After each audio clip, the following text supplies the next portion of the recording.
Good morning, fourth graders. We're in lesson 8 of unit 5 today, and I'm on page 201 of my math book. And today we're going to be looking at kind of a real world problem. All of your questions will be based on one larger problem. And today we're going to Holland for our problem. Let's go ahead and read what we've got. Gardens come in all shapes and sizes and can include flowers, vegetables, and many other plants. A Dutch garden is a type of garden that is often a rectangle made up of smaller rectangles and squares, called flower beds. A hedge or wall is often placed around the perimeter of the garden. Dutch gardens are known for having very colorful, tightly packed flowers. The Sunken Garden is a famous Dutch garden at Kensington Palace in London, England. Sorry, I said we were going to Holland, we're going to England. Jared looked up some information about taking care of a garden. He discovered that you need to water and fertilize a garden regularly to help the plants grow. The information he found is shown in the table at the right. Use the diagram below to answer the questions. It shows a planned flower bed for a Dutch garden. The perimeter of the flower bed is 200 feet. Okay, so we know that the distance all the way around this rectangle is 200 feet. We also know that this width over here is 10. If we know that, do we know this? Aha, that would be 10 as well, right? Okay. So if our total distance is 200, although all four numbers would add up to 200, if I take 200 and subtract 10 plus 10, because there's two 10s, right? Subtract 20, 200 minus 20, that would be 180. But is my question mark 180? No, because 180 is this top line and this bottom line. So what do I have to do with this 180? I have to divide it by 2. 180 divided by 2 equals, oops, not 60.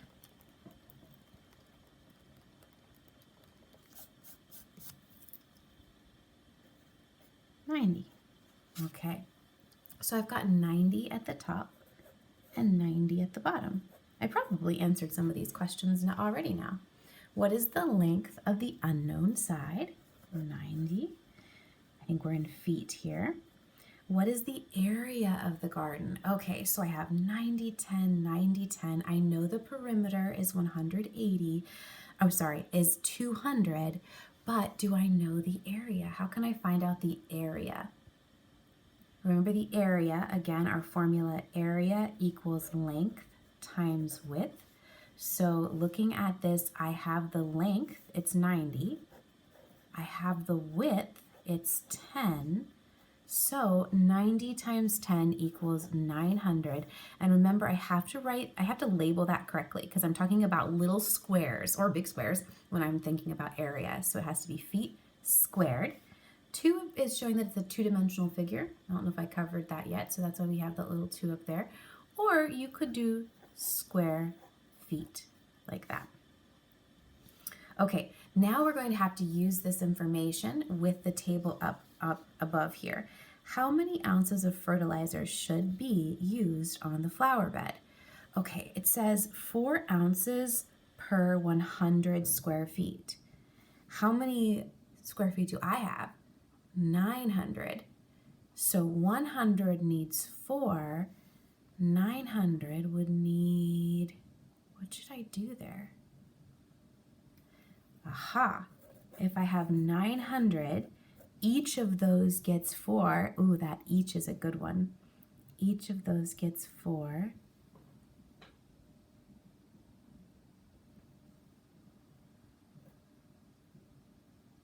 Wait a minute. 4 ounces per 100 square feet. I'm not thinking correctly. I bet some of you caught that before I did. So what I need to do, if 9 is, so 9 times 4 equals 36, because I have 9 100s. Oh, you couldn't even see that. Goodness gracious. 9 is each, I have 900s, so I have 9 times 4, which would equal 36 ounces. Sorry about the pause there.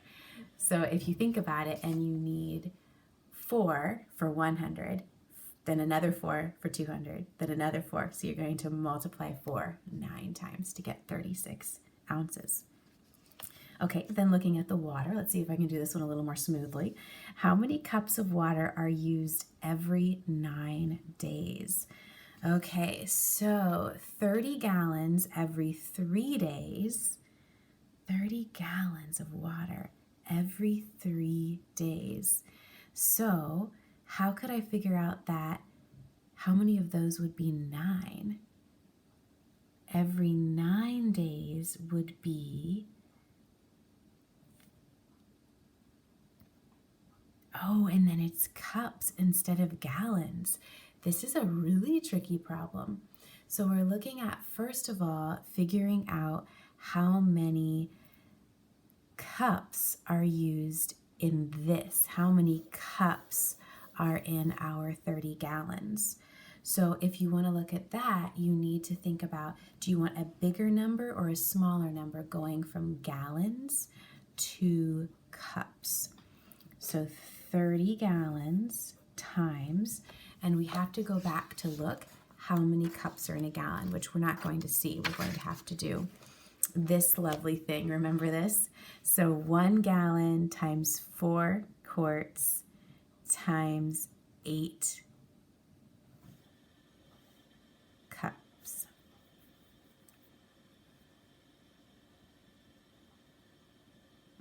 No, that's for that.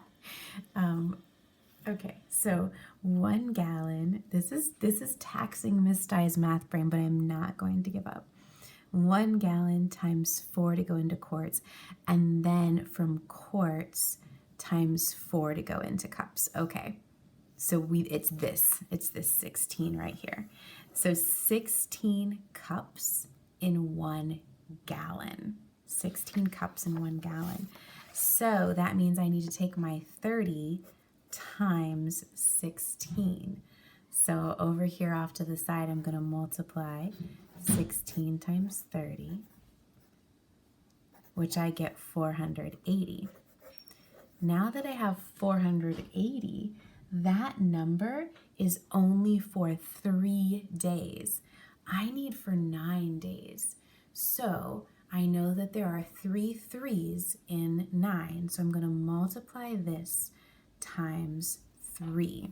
Let's see if I get the right answer. The answer key only gives me the right answer, not all of these steps, so I'm curious if I'm going to get the right answer.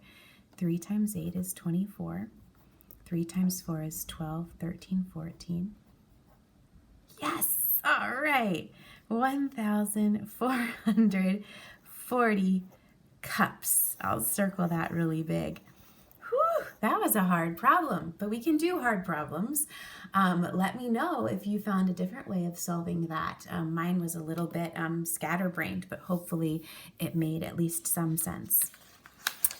Okay, and then on the next page we have a really cool picture of one of these rectangular Dutch gardens. And it says, Padma wants to create a rectangle-shaped garden in her backyard. She wants to have a total of 3 flower beds, 2 of which will be the same size. She drew a diagram of how she wants the garden to look. Use the diagram to answer the questions below. So here you can see the diagram where she has this part of the garden over here, and then these 2 parts of the garden stretching over there. Question number 5. What is the perimeter of the entire blue section of flower beds?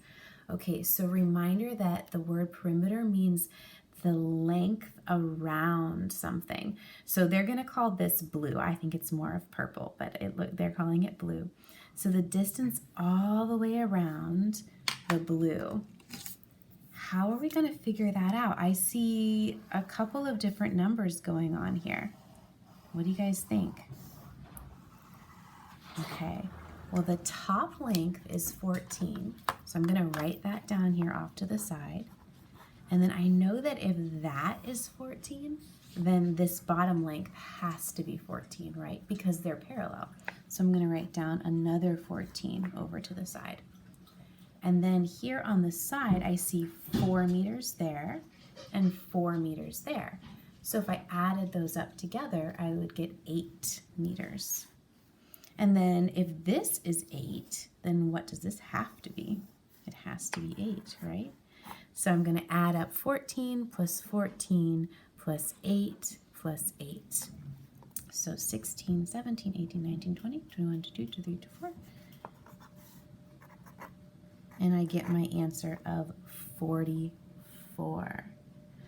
Okay, so 44 meters. There are some more fun problems that you can do on this page, but you'll also have some in the online assignment today. So just do your best and make sure that you ask me in the private section if you have any questions.